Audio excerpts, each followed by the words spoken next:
చూడని ఇంత హాయిని మరిచిపోదు మనసు. ఒదిగి ఉండి నీ వాకిటిలో బదులు కోరి నే నిలుచున్నా. దారి తెలియని చీకటిలో వెలుగు చూసి కాదంటానా.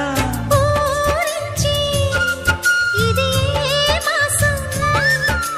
ప్రేమించే ప్రతి గుండెను అందెల సందడి చేసే హేమంతం ఇది. మన సొంతం అయినది. కిలకిల నవ్వే కోయిల కోసం వచ్చింది మధుమాసం. మిలమిల